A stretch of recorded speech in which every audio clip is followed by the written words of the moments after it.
Marcelino Lucas Ronquillo was a professional licensed civil engineering, working in almost 30 plus years on his profession.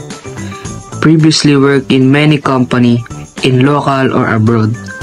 In her 4th year in college, he was a working student working in DNR as a surveying works, and also he worked in a private company also as surveying works in Cubao. During his elementary days, he is not thinking that he will be an engineer, but when he graduated in high school, his brother-in-law offered him to provide a free schooling if he take the civil engineering course. His first choice is being a teacher, teaching a PE subject. But later on, in her college, he realized he loves being engineer. He wants to be one and he wants to construct something and experience it.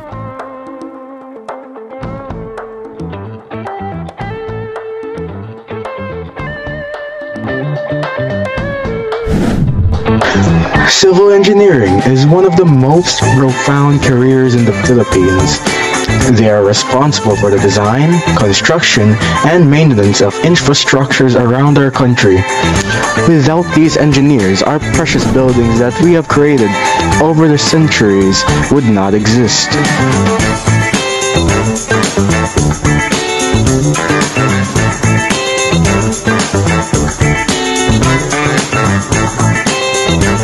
Because of civil engineers, we are able to live and stay somewhere that we call home, that keeps us safe from all things unwelcomed.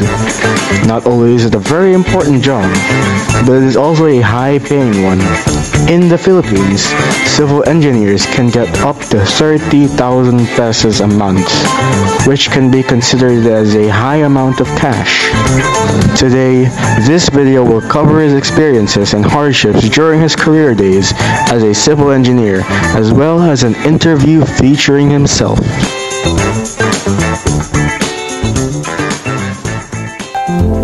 Okay, so good afternoon po. Bago po mag-sira interview, kapakilala ko po muna yung set. So, pangalan ko is Jessica Amber Chris po, and currently nag-aaral po ako sa Amano Private High School, and ako po ay isang grade 11 student na Texas Style. So, pwede po ba tanong ano po yung pangalan niyo?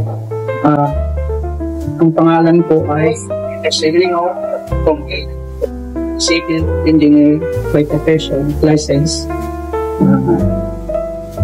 Currently, as of is 30 plus years practicing my profession in civil engineering. I worked previously in many companies, local and also abroad in Saudi Arabia particularly. Okay po. So, ano po yung specific company po na napagtrabaho niyo na po? Actually, I'm a working student for nagtrabaho ko partly na mga 4th year college kami sa DNR surveying works trabaho. Tapos nakagraduate trabaho sa isang private company na surveying works din, Dalaya company sa Cubao. Before mag-take ako ng board exam, pagtatrabaho na ako, napasok din ako sa isang company. Engaged in plumbing works and sanitary works. Sa pipeline engineering, the owner is the engineer Portos Almo Services. The previous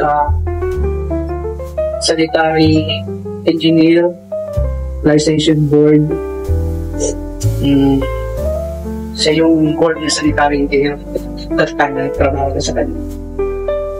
Nanachallenge ka sa akin sila, hindi na kaya siya. Siyempre, pagkabago pa bilang engineer sa field, ang pinakamahirap na alis ng travel engineer is gagawin ka lang yun parang parang helper ka lang ng gagawin ka sa warehouse para ma-identify materialis na kita. hindi kanila pagtatrabaho rin sila. Meron namang nakapagtrabaho that as ilang hindi nag-graduate sa activity. Pero hindi ka nang naranasan just parang ano lang siya. Nasa site na pero parang hindi ka sa inyo na lang. Parang magigero lang ang friend sa'yo. Same as the other worker na regular. So, dapat talaga, i-inspire ka. So, masabi ko sa sarili ko at that time, gusto ko mag-release siya. Nag-leave ako ng nag-review ko sa sarili ko. Dahil hindi ko kayang lumayad sa akin. Ano lang siya, may pangit kasi ang rating yung security center. Nag-self-review ko. Tapos nag-take ng load and luckily, it got sa akin. So that time, umalis ako sa company na pinagtatrabawan ko dati. Magandang akong bilang company. And straight up, pas nag-check dahil sa shadow natin. Marami yung napasukan. Nagtrabaho na ako dito sa Roscon, Manila East subdivision.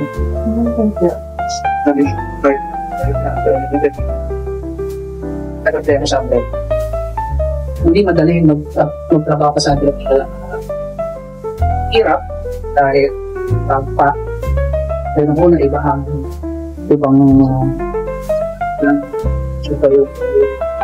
iiwan ng trabaho. But eventually, napasahan ko lahat na trabaho ko na lahat. Tapos naman ng employer ko yung trabaho ko, kaya nabigyan ako ng pagkakataon na mapagkakaan. Binigyan ako ng oras na sa akin. Pinagbakasyon ako ng maaga. Pero pagbalik ko, namatay ang mother. Bumalik ko ako. Hindi na ako.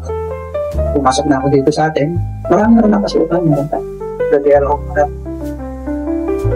upward. Ako na ay isang Australiana. For some reason, hirap nagtrabaho na ang kasama mo ay katulad mo rin. Marami kasi sa kultura ng ating samahan sa trabaho, mga Pilipino ay ayaw nila ng malalamangan. Ibig sabihin, pagka ikaw ay pusaya, tayo pa nila ng paraan. Kaya doon kanila ng paraan sabi mo. Mas gusto nila yung na sila sa'yo, ikaw iba, at nakikitang parang madalay din sila, gano'n sila ng parang. So, eventually, sa repair nila na sila. Toxic, mahirap magtrabaho sa isang company na may kasama ka. Yung bali, magtrabaho ka na pare-pares natin, makakasawa. Pero yung environment sa trabaho ay masaya. Lahat tayong kakasabro. Laki yan sa buhay natin na mayroon talaga. Mayroon na naiindag sa trabaho natin. Bilang professional na, lahat tayo siya sa kanila. Hindi naman baka natin alam natin. May work ethics tayo dapat. Nalagay natin. Pinangalakat sa kahit na hindi tayo maging maunlad sa kita, pero sa experience at saka sa pinag-isa yung hawak sa sarili. So ngayon, after another years din sino po kakapagsalit? Since ang trabaho namin is landscaping, katayo ko yung landscaping. Katayo ka lang sa akin. So, sarili ako, nagtrabaho ko naman. Eventually, nag-design ako ng mga landscape. Kasama na yung mga reserve. Swimming pool. Siguro na rin, almost 10 years na naman. Pagdating ng time, diyan lang ako sa kaitlayan. Nabili yung pesto. So, kailangan ko lumipat. After, almost 1 year, nag-ondoy, di ba? So, devastated yung akin, lahat yung aking at saka, sa dagat. So, pumasok ulit ako ng private company. So, sa isang company. So, panibago na isang company. Kailangan talaga, bilang professional ka, ang unang matutunan, pakirap naman ng isang environment. Kasi tayo, batik ang kultura. At saka, kailangan i-adapt mo ang sarili. Saan ka natin. Hindi sila adapt pag-adapt sa'yo. Kahit na ito yung tinatawag nila na ito, ang head ng trabaho mo. Ikaw pa rin. Sa trabaho, hindi pwedeng ito mamarunong. Kailangan, parati, makikinig ka rin sa mga. Kasi ang knowledge nila is actual. Ikaw, technical ang knowledge mo. So, kailangan i-base mo sa knowledge nila, tapos sa technical mo na alam, sa araw na yung magagawa ng pagpapasya sa trabaho para hindi ka may iwanan o hindi ka magtatama. Tapos, minsan naman, kailangan mahigpit din ng kanyang gamit. Pagkakalawag ka masyado, kakainin ka ng tak.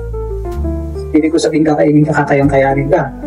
So, pagka naman may pinahigpit ka, nakita nila, isa ka sa labas. Therefore na sa pagtrabaho. Professional mo silang haharapin. So, ito na lang nangyari. Kaya nag-epekto ulit ang company sa tao. So, hindi ako dito. Dahil maganda naman ang takbo ng trabaho kasi ako mahawak na Mindanao project na. Pero, yung management ng nagkaroon ng diferensya pagdating sa financial. Balik mo sa pagdating ko dito, nang magpakatauli ako, eventually, nahihirap talaga. Nagkaroon ulit ng pagkakataon na tinawag ako ng actually sa Makati, sa Assumption Galax.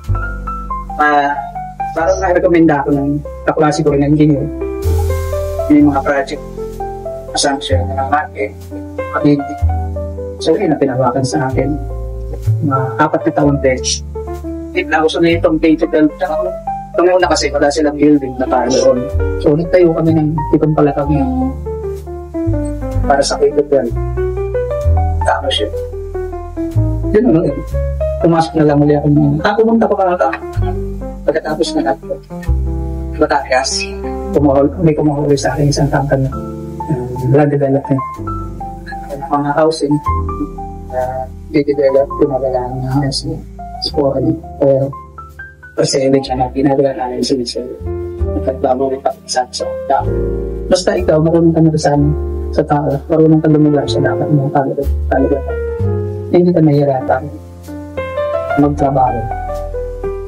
Basta marunong ka mag-adjust. Yun ang parating natin yan natin sa sarili. Ikaw ang mag-a-adjust sila. Pero ikaw ang magbibigay. Kung ikaw ang head ng isang lugar, isang trabaho, ikaw magbibigay na rules. Pero i-adjust mo rin. Depende doon sa binibigyan mo ng instruction ng tao. Pagka hindi kaya ng tao, kasi meron tao na sa pakikitulong natin sa mga ordinary na gagawa, karaniwan na hindi nag-aaral. Ang utak yan, hindi minsan parang kahit talaga lang marunong siya sa trabaho. Pagtitingin tayo sa kanila. So, bibigyan mo sila kung hanggang saan lang sila. Para kapag tayo din na pwede na lang, it's either alisin mo sila o yan mo sa company dito sa pagkakailangan mo. Pag hindi kaya, ikaw ang alis. Ganun yun. Huwag mong pagpipilitan ang sarili mo sa isang lugar na hindi ka naman tampok salo sa trabaho. Maraming opportunity sa trabaho. Doon ka parati sa magiging masaya ka. Doon sa magiging maayos ang kalagayan mo at kalagayan ng kasama mo sa trabaho. Hello po, kasi Doris Bersabal from Istanbul po. Ito po yung tanong, what skills and knowledge have you found most valuable in your career? Actually, it's not the skill. It's the mindset to work with the people around you. Kasi skill is particularly as an engineer, knowledgeable ako in any aspects of engineering since I took many seminars and I had actually many experiences as I've told you. I think more than 10 companies and more than that I've worked with. So it's really not that. It's the mindset of how you work with the people around you. How have you applied these skills and knowledge to your everyday life? These skills that it is necessary to adjust with what is supposed to be done in everyday life. You must apply what you learn in every day that you work with. But you always try to learn. Every day is a learning process. So what you learn, you have you have to add in everyday life actually experience. Experience is your everyday knowledge. The obstacle in every work you have work, you will adjust your knowledge and skills on the situation that they're facing in your everyday work. So, ako gusto sharing ka na lang na yung third question ko is, what motivated you to choose your career? Well, it's not motivation eh. It's actually a challenge. No? Previously, when I was elementary or high school, I'm not thinking about that I will be an engineer today. It's just that my brother-in-law, when I graduated from high school, offered me that they will send me to college, provided I will take civil engineering. My first choice is just I want to be a teacher, teaching PE. But later on in my life, when I was already in college, I slowly realized that I love being an engineer. I want to be one. I want to build. I want to construct something that other engineers also constructed. I want to experience it. So that is my motivation.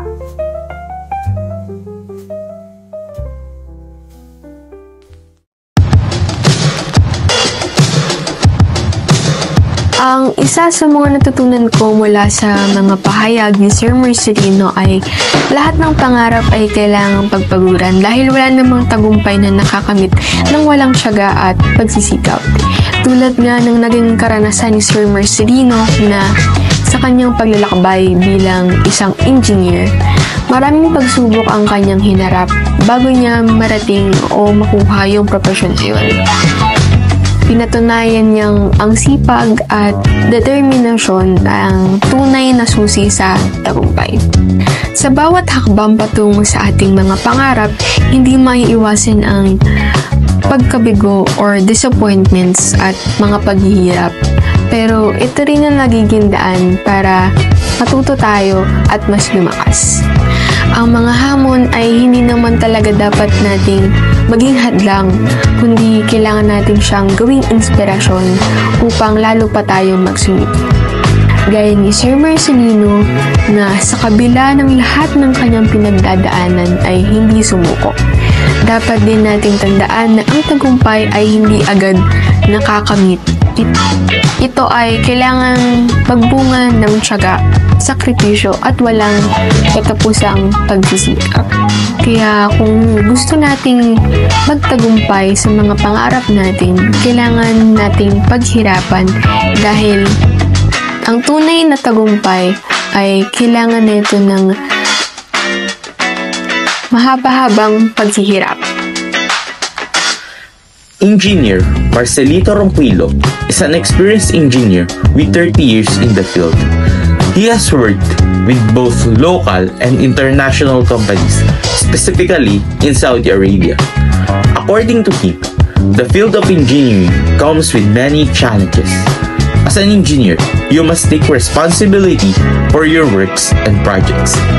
There are times when workers may break regulations or even argue with each other.